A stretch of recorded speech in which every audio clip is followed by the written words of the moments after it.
El juez Juan Marchant, volvió a aplazar la sentencia a Donald Trump. Nos acompaña el doctor Nelson Rodríguez Varela, abogado, exfiscal. Muchas gracias, doctor, por estar aquí. Un gusto para mí estar aquí. Con nosotros.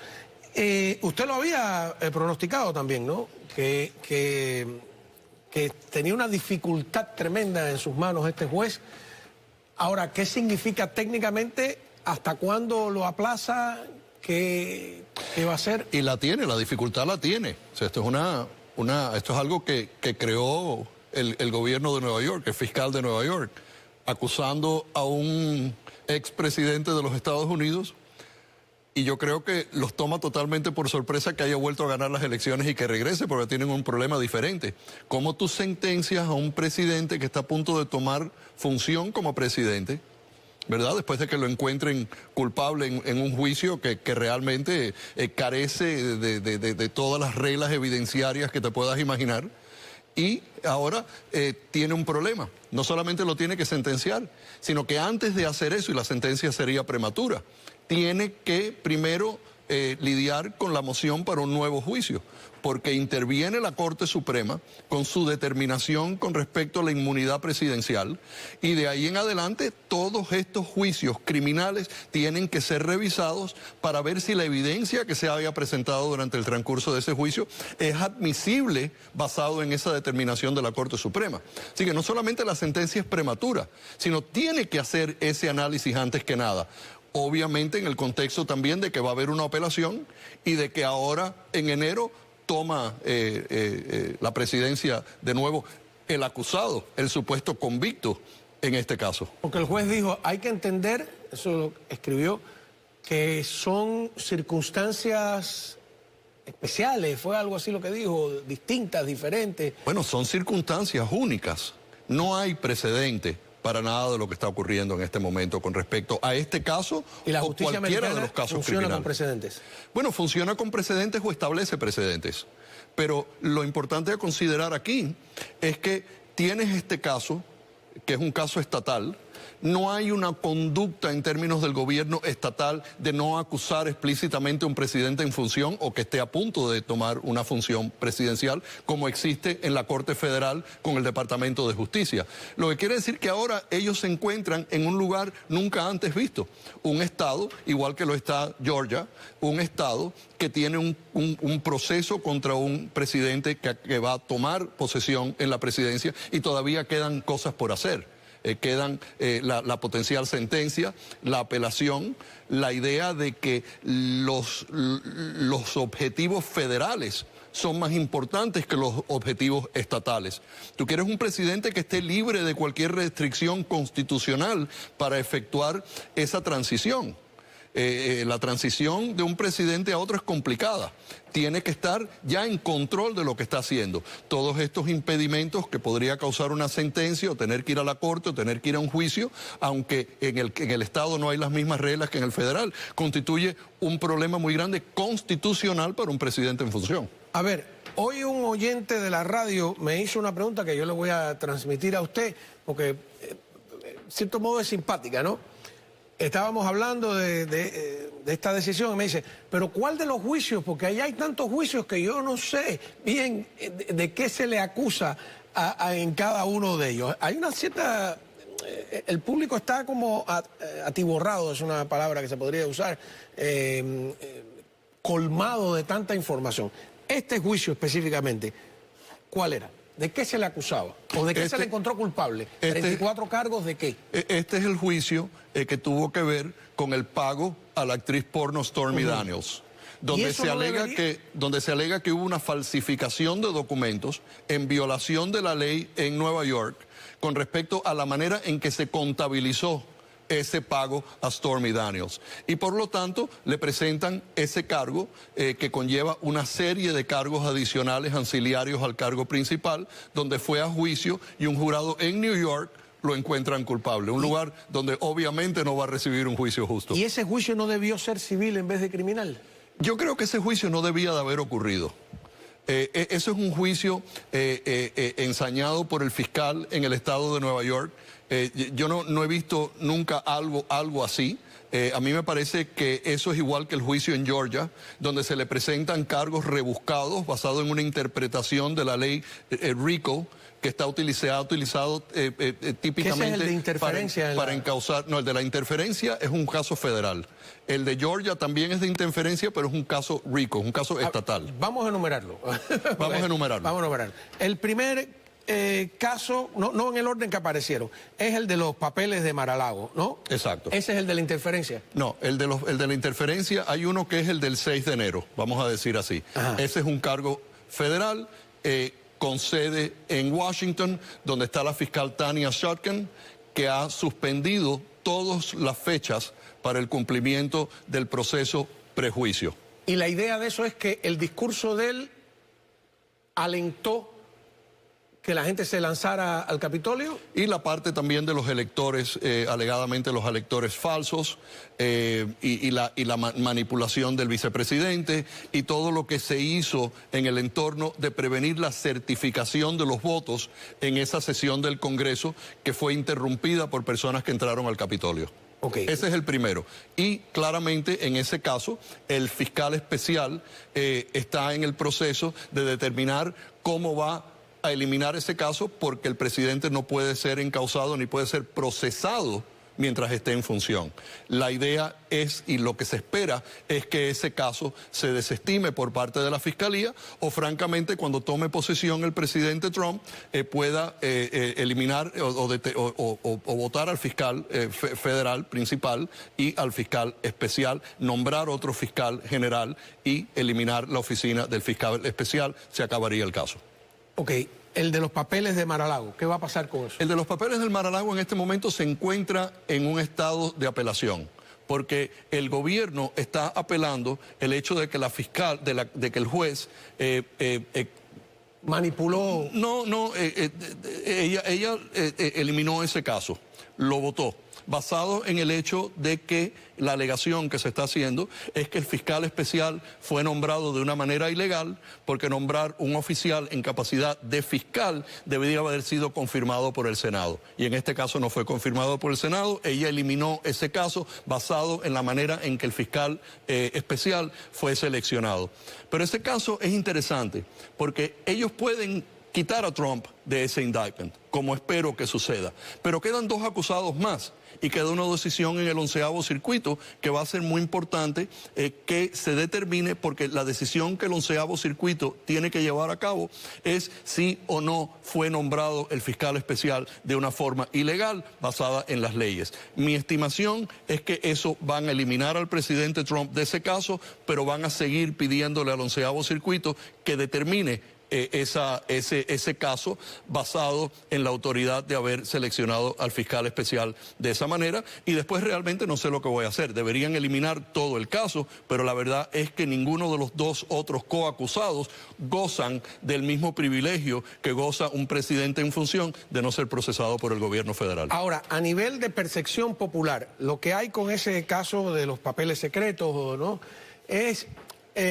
en un principio, yo recuerdo aquí, porque la mesa es un termómetro de cómo van evolucionando las cosas, lo grave era que había sacado documentos secretos y que eso ponía en peligro la seguridad de Estados Unidos. Cuando se descubre que Biden también los había sacado, yo tengo la impresión de que se cambió ligeramente. Entonces el tema era que él no entregó los papeles, ya no era haberlos sacado. Y entonces mucha gente del público me paraba por la calle y me preguntaba, pero ¿cómo es que a Trump lo van a juzgar si tanto Biden como Pence hicieron lo mismo y no van a ser juzgados? ¿No?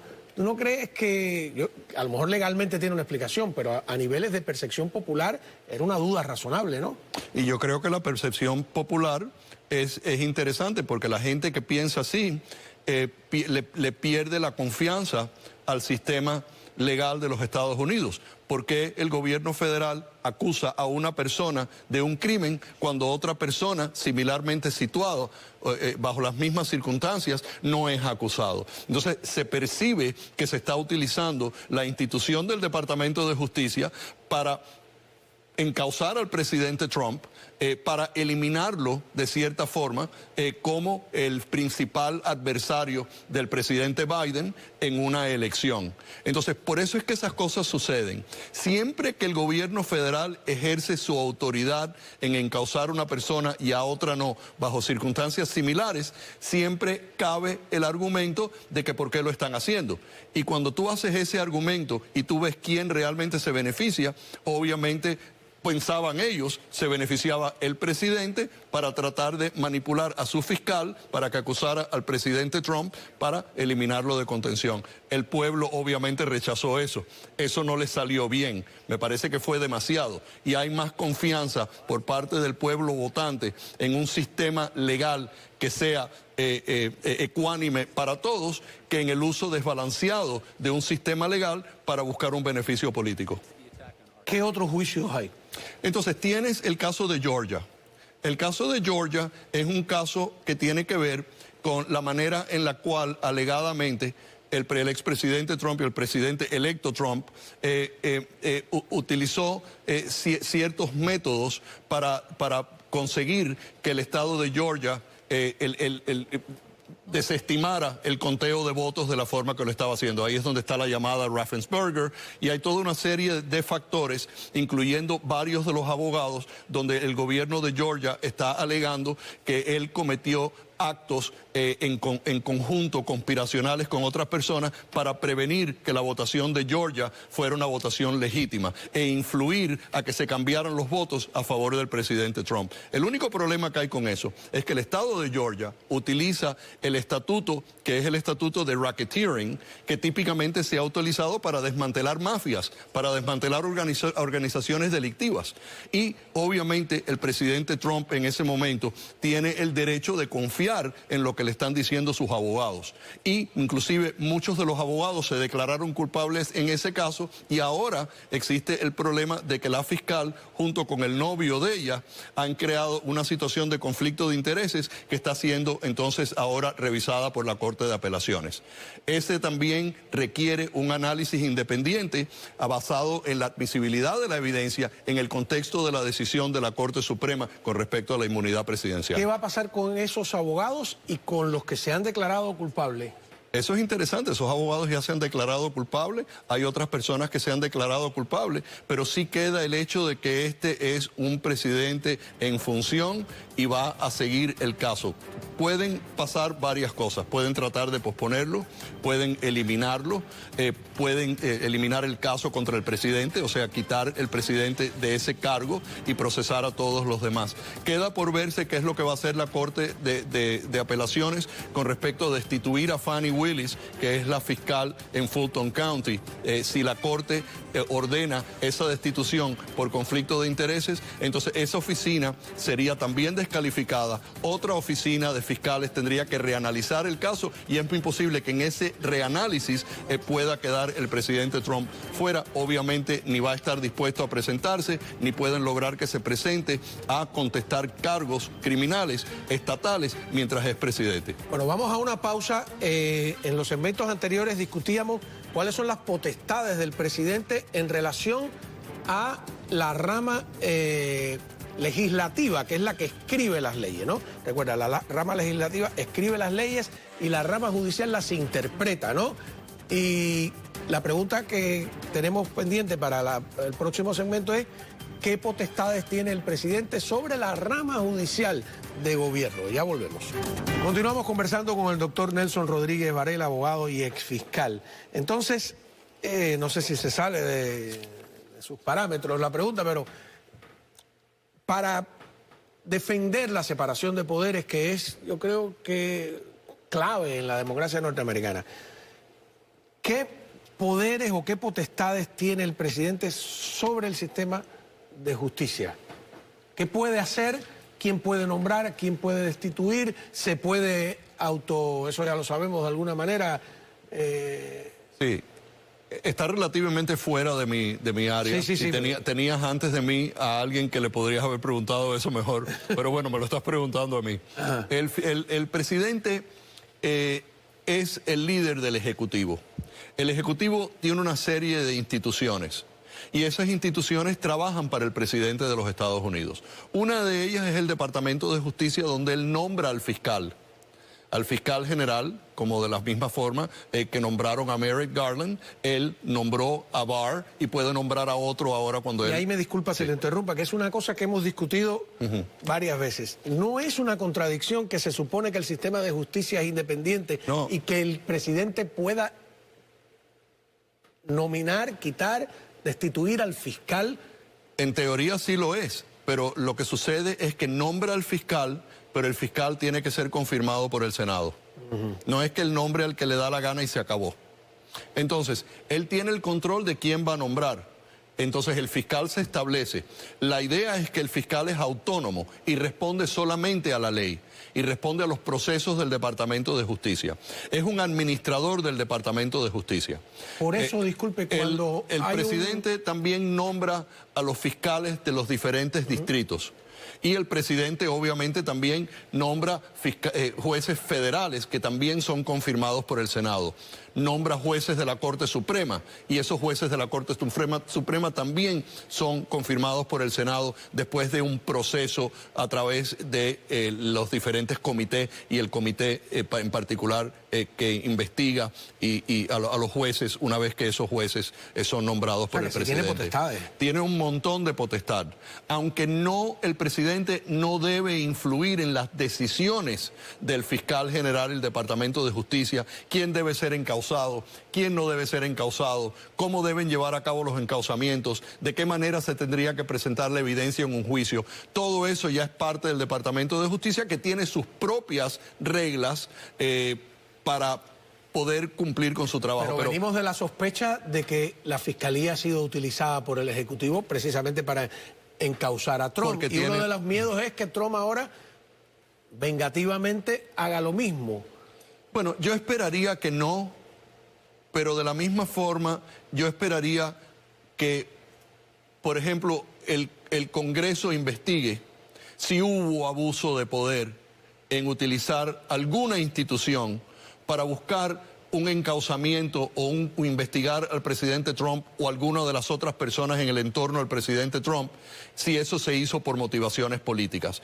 Porque el sistema judicial y el sistema acusatorio de la Fiscalía y el Departamento de Justicia tiene que trabajar basado en las leyes existentes y tiene que trabajar en términos de los protocolos necesarios para llegar justamente a una adjudicación de culpabilidad o a un caso que se le presenta al gran jurado. Si tú lo estás haciendo por motivaciones políticas, entonces eso es un abuso de poder y podría ser investigado y podría tener ramificaciones, porque sabemos que se usó mucho esas presiones porque se vieron los resultados. Nunca en la historia de los Estados Unidos hemos visto algo así.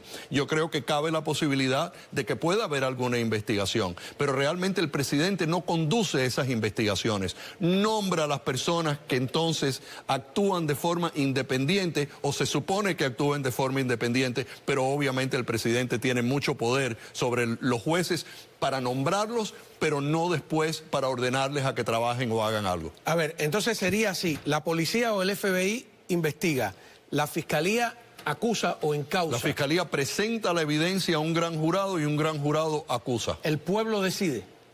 Los 12 miembros son miembros del pueblo. Exactamente. Que es distinto al sistema Los miembros del gran jurado son los que deciden. Pero el fiscal ejerce mucha fuerza sobre el gran jurado. Tiene mucha... fíjate que en el gran jurado... ¿Y el juez dicta sentencia? No, el juez no dicta sentencia. Tiene que haber un juicio después del gran jurado. Pero digo, porque el gran jurado es distinto a los 12 miembros de un jurado. El FBI investiga. Van a los fiscales le presentan al gran jurado. El gran jurado emite una acusación. ¿Siempre hay un gran jurado? ¿No se va nunca directamente a un jurado de 12? No, tienes un derecho a ser encausado por un gran jurado en la Corte Federal. Hay veces que puedes rehusar ese derecho y eres acusado directamente por un fiscal. El gran jurado solamente está en función para determinar cuáles son las acusaciones que se deberían presentar basado en la evidencia que presenta la Fiscalía. Pero la Fiscalía ejerce mucho control sobre el gran jurado. No hay un derecho a estar representado por un abogado, ni el acusado está presente frente al gran jurado típicamente. Por lo tanto, el gran jurado va a hacer lo que la Fiscalía le indique que debe de hacer basado en la evidencia que se presente. Es muy difícil que un gran jurado no emita una acusación cuando el fiscal presenta evidencia y así se lo pide. Entonces ya eso es antes de ir al juicio. Después viene el juicio y el pueblo decide. Una vez que el gran jurado, que está compuesto de ciudadanos también, emite una acusación, entonces ese caso pasa a las Cortes. En las Cortes, el magistrado le indica al acusado cuáles son los casos que pesan contra él. El acusado es arrestado, procesado. La instrucción de cargos. La instrucción formal de cargos.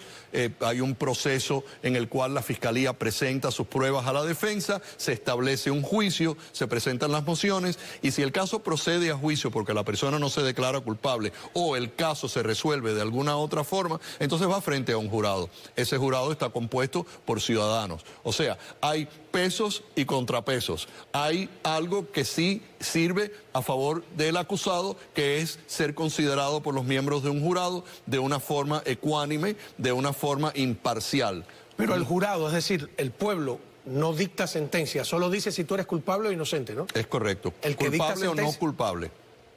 Bueno, en español tenemos una discusión sobre eso, ¿no? Sí, porque no existe el término no culpable. El jurado no tiene que encontrar una persona inocente. El jurado solamente tiene que medir si la Fiscalía ha probado el caso más allá de una duda razonable con la evidencia que se presenta. Si no hay evidencia bajo el cual un jurado pudiera encontrar una persona culpable, el juez entonces es el que determina que el caso no va a ir frente a un jurado, el jurado no lo va a tener que considerar y el juez elimina los cargos o los retira. Pero digo que el jurado no dicta sentencia, es el juez el que dice tantos años, correcto, etcétera, ¿no? El juez sentencia una vez que el jurado determina culpabilidad. Y el juez no es el que dice si eres culpable o inocente. No. Es el jurado. Es correcto. Ahora, yo veo también la idea de que la Fiscalía representa al Estado. Yo he visto muchos casos. Juan González que cometió un robo y dice Estados Unidos versus Juan González.